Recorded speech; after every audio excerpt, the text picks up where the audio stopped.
What up, my dudes? Welcome back to my channel. I am Scribbles, the artist and crocheter behind Eclectic Scribbles. In today's video, we're going to be talking about the things that you need to know to start your small business successfully. These are going to be my top 10 tips for you. First things first, you're going to need to decide what you'll be creating for your small business. Personally, I am an artist of mostly digital art, but I do throw some traditional in there, and I'm a crocheter.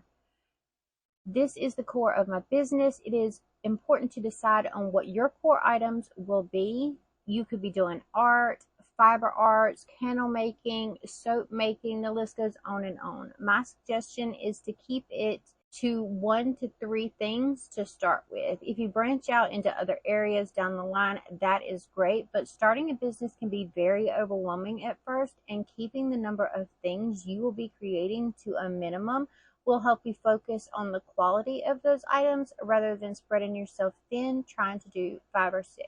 So I basically do art and merchandise with my art on it, and I crochet plushies. That is the core of my business. Next, you're going to want to decide on a name for your business. This should reflect what you are creating if possible, and be something easy to say, spell, and remember. This is a do as I say and not as I do moment. While the word eclectic is certainly a descriptor of my business because I like to create art that spans across multiple styles and genres, literally no one can say it. 99% of the time, people say electric scribbles, which is not what you want when you're building a brand. Keep it short, sweet, simple, and to the point. Now that you've settled on what you will make and given your business a name, you're going to want to register your business in some form. This will give you the ability to sell your items. You can operate as a sole proprietor, which most people do when first starting, or you can establish your business in a more formal way by choosing to register as a corporation. I operated as a sole proprietor for around 15 years, and it is only this year that I decided to operate as an LLC. There are several different types of corporations, so if you would like descriptors on the different types, I would suggest a quick Google search and you will find maybe what's right for you.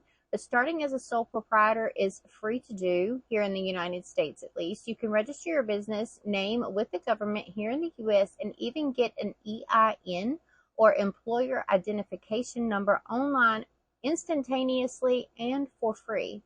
The EIN will allow you to also register your business with the state to get your sales and use tax ID. This is how you'll pay your sales taxes throughout the year. In my state of North Carolina, that is all you need to operate your business. This may vary from state to state. I have no idea, but a simple Google search will tell you if there is anything else that you need to do where you are. Up next, decide on your branding. While you don't need to be the most aesthetic business in the world, deciding on some basic branding is important for consistency. Branding could be a color scheme that you plan to stick to, your logo, or any other aspects you would like to incorporate, such as sustainability, recyclability, or things like that. I use the color purple in most of my things. I have a logo that I just recently updated to reflect my style. Having an established logo and color scheme brings the consistency to my brand and will do so for yours. From one product to the next, I also have a standard backdrop that I use for my photography to maintain that consistency as well. If you are not comfortable with your graphic design skills, you can always outsource things like your logo and business name. I have a graphic design background, so I am comfortable designing logos for other people and have done so in the past. So there are plenty of different ways that you can find someone to do yours for you. There are some serious do's and don'ts when it comes to logos that I can certainly elaborate on in another video if you like. I can certainly help you with your logo if you would like. Just leave me a comment down below or email me at eclecticscribbles@gmail.com, or find the contact form on my website. Those are plenty of different ways that you can find to contact me personally, or you can outsource to some other graphic designer. Once you have a name and some branding, you're going to decide how and where you'll be selling your items. Will you be selling them online, in person, both? I currently sell both at in-person events and online. There are a number of ways to sell online, including joining an established marketplace like Etsy, operating your own website, or offering products on a wholesale platform. There are pros and cons to each option here, and if you would like a more detailed breakdown of the different options, let me know down in the comments and I will do a detailed video on that. Selling in person can be done by applying to local fairs and markets in your area, applying to larger conventions on a national scale, and consignment in local stores. I can do a more detailed look at the pros and cons of each of these options as well if you would like them in another video also. When you have all of these logistical items out of the way, it is time to make a business plan. Here you can define what you want to accomplish as a business in a given time frame, set goals for your business, and map out how you plan to achieve your goals. Keep your goals reasonable. Break down each goal into achievable steps that you will take to get there. Having smaller stepping stones to a larger goal allows you to notice your progress along the way rather than setting one large overarching goal that seems to never get any closer to becoming a reality. It's now time to get to the fun stuff. Here is where you will begin creating your items. This is what you have been building towards. As you begin your creations, you will want to decide on how people will find out about you and your business. This is generally the part where social media comes into play. Let's face it, building any business is going to require some sort of social presence so people know how and where to find your beautiful works and purchase them, even if you plan on only selling in person. Decide on which platforms you want to make your focus. Trying to grow a following everywhere all at once can be very daunting. By focusing on one or two platforms, you can really begin with quality rather than quantity. My main focus is YouTube and TikTok at the moment. That is where I put the majority of my efforts. If you prefer something a little bit more photo or portfolio based, you can certainly try Instagram, Twitter, or even Facebook.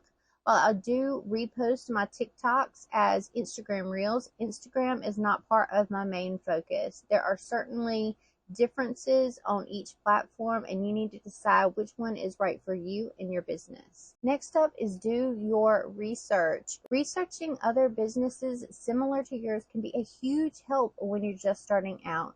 You can see what is working for them, how they promote their business, and how they use their platforms to engage with their audience. What you do not want to do here is copy every aspect of what another business does. One, it's gross, don't do it. And two, that's what works for that specific business and may or may not translate well to yours. Research a wide variety of businesses that you admire and pick and choose different elements that you may be able to implement into your business from each.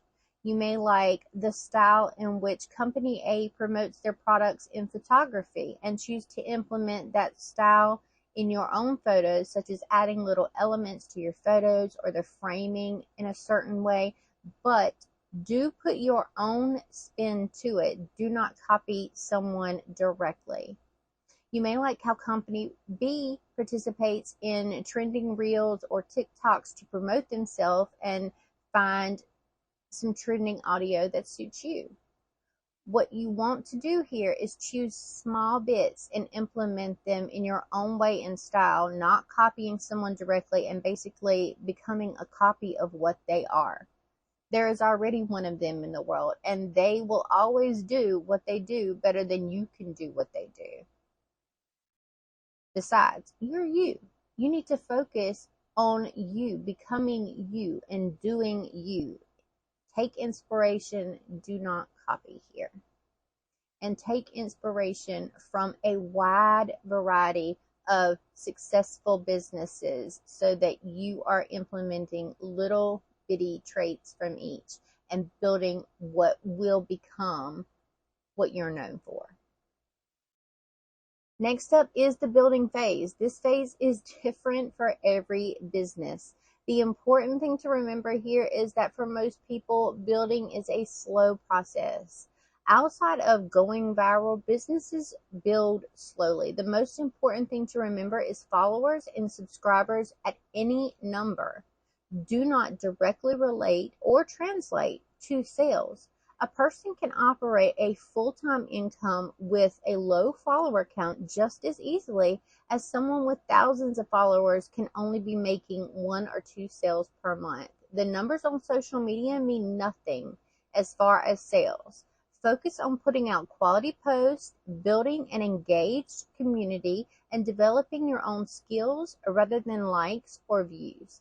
If you build a quality item, the community will find you. When you're on social media, use appropriate tags and best practices for whatever platform you've chosen.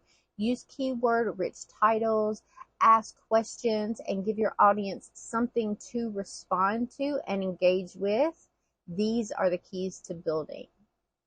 Finally, remember to be your most authentic self. Don't get sucked into imposter syndrome. Don't judge yourself and your business or your journey based on where someone else is currently sitting. They are on their own journey. They are on a different page than you. And social media also does not accurately depict what anyone is going through ever. They are putting their best face forward, as will you. You will only be seeing their highlights for the most part, but every business has its own set of struggles and hard times behind the scenes, whether you see it or not. Focus on being you.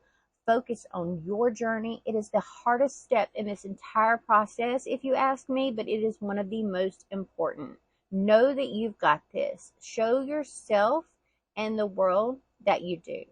So these are my 10 steps for starting a new small business. Let me know in the comments if you're about to begin your journey or just starting your journey. If you would like more in-depth looks at what I do have a Patreon. They are the ones that get all the little extras, all the first looks and behind the scenes. So jump over there for more. We do have a Discord server that is completely free to join, where you can chat and promote your business to a loving and supporting community. I will be posting more how-to tutorials here on YouTube. I do post 1 to 2 videos a week, including more like this one, as well as studio vlogs and crochet related videos that have to do with my business specifically. I do hope you enjoyed this video. If you did, don't forget to smash that thumbs up button. Tap the subscribe button if you haven't already, and ding that little notification bell so you are informed each and every time I upload new content. Feel free to check me out on my other platforms as well. The links are always in the little doobly-doo below. Give me a pink heart in the comments if you made it to the end, and I will see you in the next video. I love your faces so much. Thank you. Thank you. Bye.